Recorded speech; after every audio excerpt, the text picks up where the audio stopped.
মারণ রোগের কাছে হার মানলেন অভিনেতা উদয় শঙ্কর পাল। না ফেরার দেশে আত্মারাম। তিনি ছিলেন চৌধুরী প্যালেসের অন্যতম ভূত। খুব গরিব আদমি। আত্মারাম রিক্সা টেনে দিন গুজরান করতেন। অনিক দত্তের ভূতের ভবিষ্যৎ ছবির এই চরিত্র বাঙালি আজও ভোলেনি। আত্মারাম ওরফে অভিনেতা উদয় শঙ্কর পাল দীর্ঘ সময় ধরে অসুস্থ ছিলেন। সোমবার রাতে তিনি প্রয়াত হয়েছেন। মারণ রোগ ক্যান্সারে আক্রান্ত হয়েছিলেন অভিনেতা। তবে আর্থাভাবে বিনা চিকিৎসায় কিছুদিন কাটছিল তার।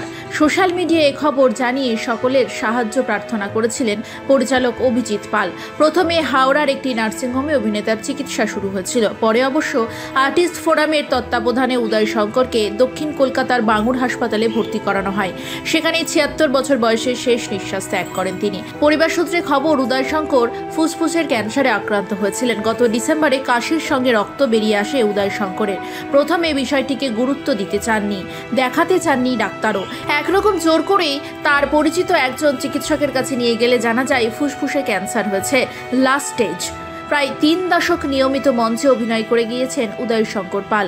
এছাড়া একাধিক সিনেমাতেও তাকে পার্শ্ব চরিত্রে দেখা গিয়েছে, কিন্তু ভূতের ভবিষ্যৎ তাকে আলাদা পরিচিতি দিয়েছিল। আত্মারামের চরিত্রকে জীবন্ত করে তোলা উদয় শঙ্করের মৃত্যুতে শোকার্ত গোটা টলিপাড়া।